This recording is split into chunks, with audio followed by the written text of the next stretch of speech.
Hello, everyone, and welcome to David Goodman's Reality and Truth Show. My name is Vanita Lambert, and I am the host of this show. I have the honor of hosting the show every single week, and I have some very important information that I want to share with you today. But first, I just want to tell you about a podcast that I just did on Vanita's podcast. Be sure to tune into that with three magnificent guests. Mr. Justin Fuller and Mr. Aaron Edwards and Miss Aradis Corey. Sorry about that. I want to mess up her name. She is an insurance agent, as I am. She has her own business, and Aaron is her husband. And we were kind of, kicking off Women's History Month with a female business owner. And the way she told us a story that she accidentally became a life insurance agent through all of the horrible experiences she had with her family. Her husband, her late husband, passed away. May he rest in peace. But before he passed away, he got really, really sick. He got dementia. And so she became his caregiver. And fast forwarding the 7 years that he had dementia, he died. So having dementia or Alzheimer's is like losing a person twice. So once he died, she lost his income. And so she was going through grieving, losing her husband, losing something to do because all she did was take care of him, to not having enough money to pay her bills. And she's a God-fearing woman, so she went to church all the time, and she prayed for money, for a way to pay her bills, like most of us do when things go wrong. And she went to church, and they had some kind of event where they had vendor tables set up, and she told us about how this one vendor table, she didn't even know it was about insurance. They were just talking about how you can make a lot of money really fast. So that's how she actually ended up selling life insurance. And what it talked about a plan for her to go to school online to take a class to pass the life insurance class, so that she could get her license to sell life insurance. I'm thinking, what an amazing story this is. And that's how she got involved in it. And having lived through all those bad experiences and not having any insurance, not having income replacement insurance, and not having all the things that she needed when her husband died, it became her deepest passion to help people never fall into the situation that she was in from a life experience. Then she went on to tell us about her mom, who worked for the Board of Education. I believe she said New York. Don't quote me on that. And when her mom passed, her mom kept telling her, "Oh, I'm all set. I have insurance and this, that, and the other." Her mother had $1,000 in insurance as a death benefit. So what I'm going to talk about today is life insurance. Protecting yourself, protecting your family, protecting your nest egg. Because her mom thought she was all set. I guess at the time she retired from the Board of Education, she had a huge life insurance policy, and she just tucked it away and never looked at it. So I can't even begin to tell you how important it is to review your life insurance every couple of years. If you don't have an agent, call the company. So fast forward to when she became an older woman and passed away, she obviously had some type of decreasing life insurance certificate. I don't even think it was a whole policy, because when you retire from a company, the company owns the insurance policy, and you as the insured person have what they call a certificate of insurance. So that's what she had. And maybe just, unfortunately, her agent did not come by and review it. So it is important that you sit down with someone tangible, that you have an agent that you can call on their cell phone, or someone that's going to come and visit you every couple of years and say, listen, review your life insurance, make sure you check all your beneficiaries. Maybe somebody got married, maybe somebody had another baby, or just something. Always take a look at it, because you never know what's going to happen when you die. None of us know when we're going to die, so you want to make sure you have all of your affairs in order before that happens. So I am just going to go through a quick little background of myself. I'm a licensed health and life insurance agent. Okay, and I'm just going to show you a couple of slides. The first one is about my personal background.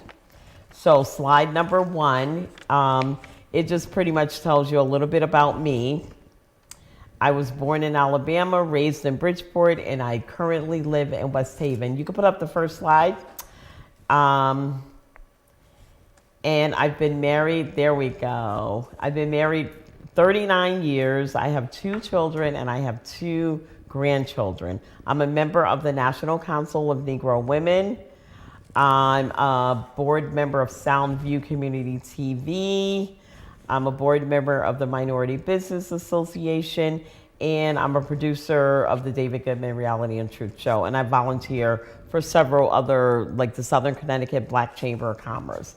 But my professional background is American Health Insurance Plans. That's AHIP certified. My specialty is helping people protect themselves, their families, and their nest eggs, and Medicare rights, options, and entitlements. Okay, and I manage the EDI customer service department, and then I went to real estate training. So that's pretty much just a little bit about who Vanita Lambert is, okay? And then my passion on the next slide is helping you meet your needs for final expenses. That's one part of my passion. Planning for final expenses involves more than just paying for your funeral. For example, consider your legacy. Legacy involves how you want to be remembered by those you love after you're already gone. Okay, and then ask yourself, how do you want to be remembered? How will my death financially impact my loved ones? Okay, and I could tell you that it will have a major impact on your loved ones, but that all depends on what you do. Okay, so on the next slide, helping you meet your needs for final expenses continues. And it says, how much would you need to cover? How much is needed to help you cover things like final expenses, your mortgage or rent fund, your education fund, loss of family income? Okay, let's take a closer look. All right, so I'm done with that slide. So helping you meet your needs for final expenses. There are so many things involved in funeral expenses. The national average was about $10,000, okay? And then payments for your deceased debts, transportation, home repairs, health maintenance, estate taxes, and the list just goes on and on and on. On the next slide, you'll see 46 decisions that your loved ones would have to make. That's with a lot of bells and whistles, okay? Notification, and you have to select things like an organist if you're having a service, even if you're having just a cremation. So there are just so many things, and there's a list that you can take a look at. We'll keep this up for a minute. And then getting to the next slide, where a life insurance policy. Okay, a life insurance policy makes the death benefit available upon proof of death and can be used to cover planned and unforeseen expenses, things that you haven't even thought of. It's used to help replace lost income. It's accepted like cash by funeral homes, which means you can, have your policy go directly to the funeral home. It's 100% income tax free, and it will cover. It help provide peace of mind. Okay, for your loved ones will have fewer decisions to make and confidence in a more secure and independent future. And it just kind of gives you a peace of mind. So you're not leaving, what I mean by that is you're not leaving anybody with a burden. You're not leaving anybody with the burden of trying to do a GoFundMe to pay for your life insurance, to pay for your burial or things like that. So on the next slide, it tells you what may be available from Social Security. I can tell you this right away, not much. You get $255, and that's after you prove, you give them proof of death, like a death certificate and, medical records and all that stuff. And then on the very next slide, I want to show you, this is, the importance of retirement planning, but it's also the importance of just planning for your now money, which is the first circle. The second circle is your emergency fund. And then the third circle is your retirement nest egg. And what I do, and I will explain to you in detail on the next slide, is how to protect yourself, your family, and your nest egg. I will provide a free confidential needs analysis to anyone who has questions. You can call me on my cell phone, which is on the next slide, I believe. Yep, there we go. My cell phone number is 203-687-2778 for a free confidential needs analysis. I will drive anywhere in Connecticut, sit at your kitchen table, and provide you with the free confidential needs analysis.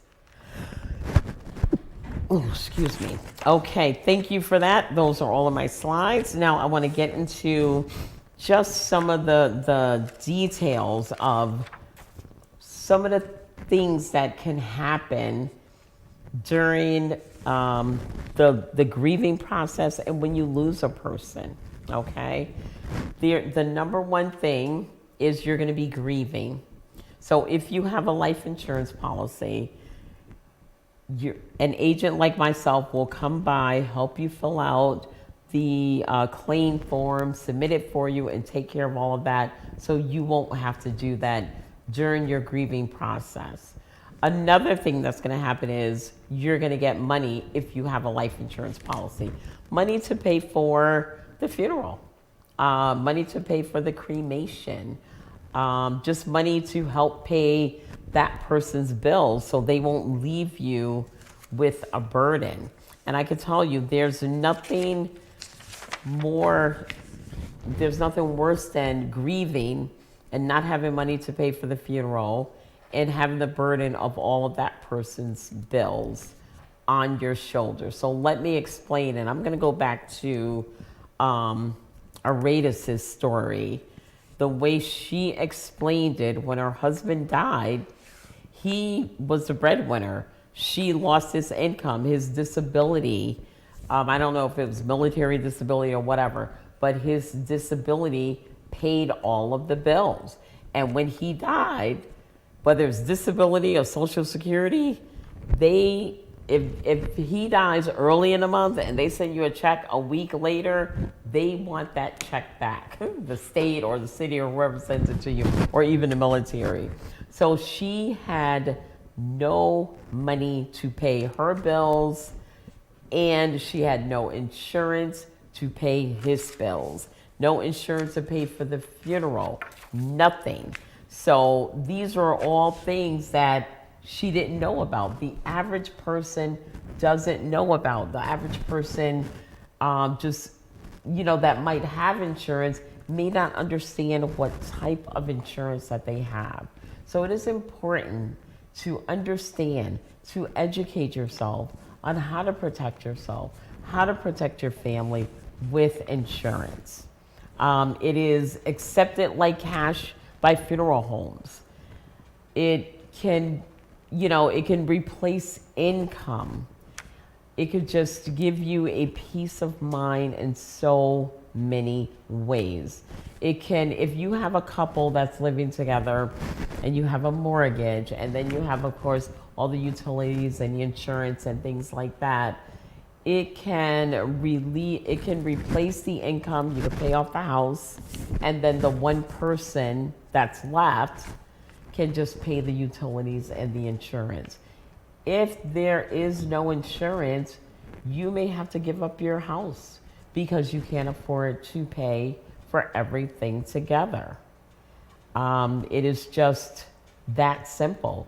When a person dies, the bills are not going to be cut in half. And if you don't have insurance when a person is sick, you have to pay all of the hospital bills. Medicare, people that just have Medicare, it only covers hospital, inpatient hospital, it covers your doctors, and it covers hospice. It does not cover the long-term care needs. It doesn't cover custodial care. So it doesn't cover if you just, unfortunately get maybe something like cancer and have cancer for 7 years. It does not cover every single thing that, that's involved. So sometimes, and you need care. It doesn't cover long-term care. So if you need, what I mean by that, if you need someone, if you get so sick, say you have cancer, and you need someone to come in and help you get out of bed, help you bathe, help you get dressed, make your meals, transportation and things like that, those are considered custodial care.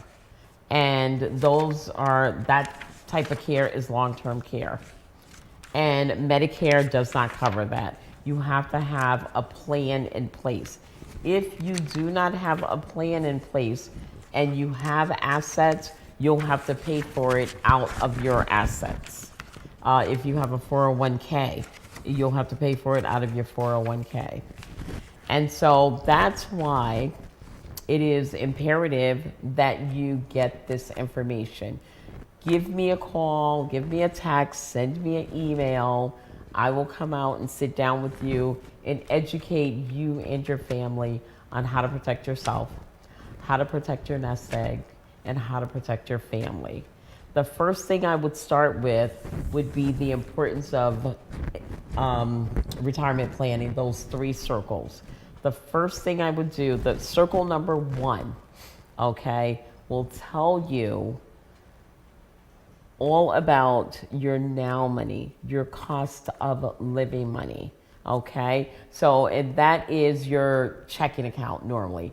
Whatever money you get, Social Security, pension, wages, or what have you, goes into your checking account. And it takes care of all of your cost of living bills, your car insurance, your rent, your, entertainment, taxes, gas, whatever. All that money goes into what we call a black hole called your cost of living. That means you're never going to get a return on that money. It's not an investment, it's what it costs to live. And most people today are living week to week, which is not good, which is why I bring up circle number 2, which is your emergency fund. Each person needs to have a minimum of 3 to 6 months worth of your cost of living. So if it costs you to live $1,000 a month, then in your emergency fund, you need to have $3,000 to $6,000. And that $3,000 to $6,000 is not for vacation. It's not to buy Christmas gifts. It's not to, to waste away. That is emergency money in case you lose a job, or in case you got to put a new roof on your house, or if your car breaks down, real emergencies. And that's where a lot of people get stuck at. They don't have this emergency fund. I can help you set up a budget to help you achieve this emergency fund. Okay, that's one of the things that I will be able to do for you if you don't have it. So once you establish this emergency fund for those emergencies, and say you get an emergency for $1,000, you take it out of your emergency fund, you put it in your checking account, you pay that bill off, and then you replenish your emergency fund. Okay, now the now money and the later money is kept totally separate from the nest egg. The nest egg is for retirement, okay? And in your nest egg, you can have so many things. You can have a home, you can have a 401k, you can have an IRA, money markets, CDs, let's see, stocks, bonds, miscellaneous, okay? Annuities and miscellaneous. So miscellaneous would fall under maybe, your cars, jewelry, stamp collections, things like that. Anything worth of money can fall under your miscellaneous fund.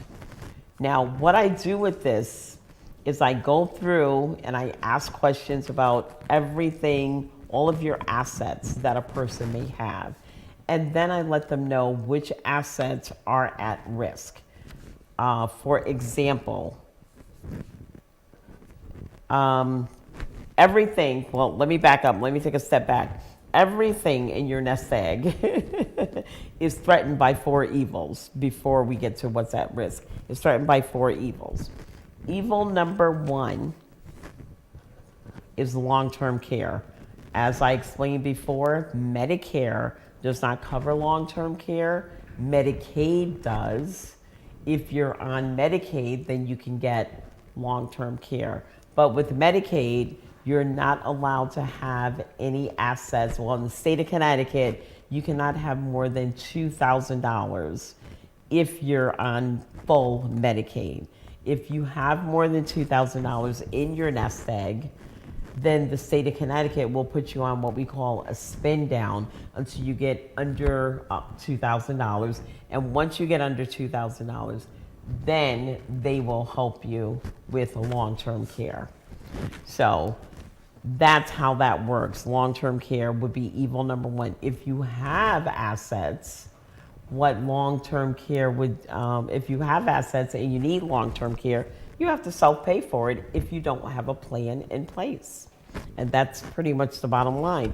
You'd have to take your 401k, your IRA, or whatever money you have and pay for your long-term care until basically you're broke, until you're down to $2,000, and then the state will help you, okay?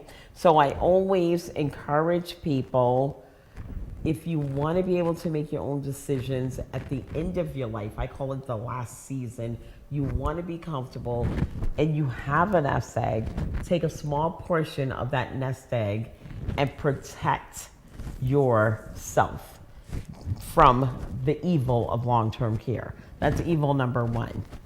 Evil number 2 is probate.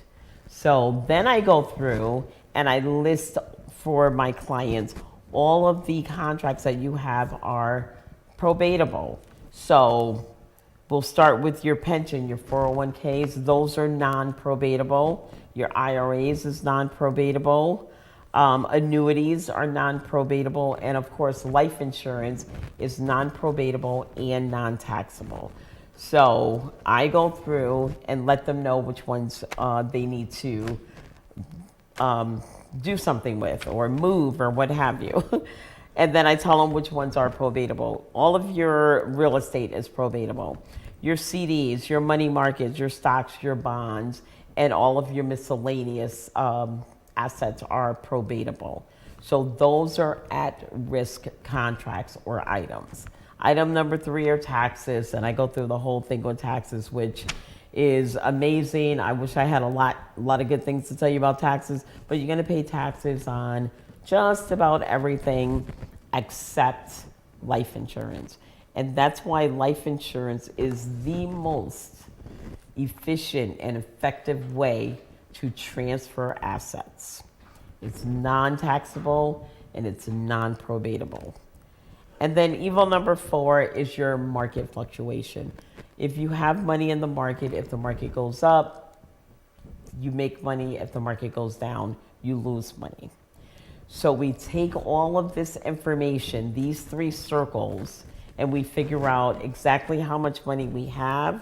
We figure out exactly what's at risk, and we figure out exactly how much life insurance we need to protect our nest egg. So let's just say, for example, we go through all the information, all of the contracts in your nest egg, and your nest egg comes to $100,000. So it's determined that you will need at least $100,000 in life insurance to protect your nest egg. That's how it's just that simple. Life insurance is about what you have to protect.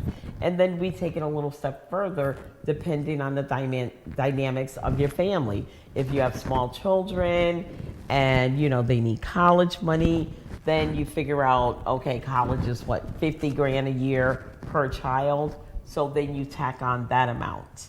And then sometimes you cannot afford to get whole life and the entire amount that you need. So you mix it up a little bit. As an agent, as an independent agent, I have access to over 240 or maybe 250. They keep growing every time somebody gets a new contract. Vendors out there. So we can mix it up. You can mix up universal life insurance, whole life insurance, and term life insurance. Term life insurance is usually the cheapest life insurance, and it gives you the highest payout, but it's term. And I recommend term for younger people. And the term is probably used for, say for example, you have a 30-year term on your mortgage. That's what you would get, a 30-year term life insurance policy to cover the time that it would take to pay off your house. So that, if something happened to you, your spouse will get the life insurance to pay off the house and they wouldn't have to move or anyway. Anyway, as this goes by so fast, I am out of time here talking about life insurance. But if you need further information, I urge you to get educated on life insurance. Just give me a call or a text or email at 203-687-2778, and I'll be happy to show you how to protect yourself, your family, and your nest egg. So that's our show for today. This is the David Goodman Reality and Truth Show, and we're on your side.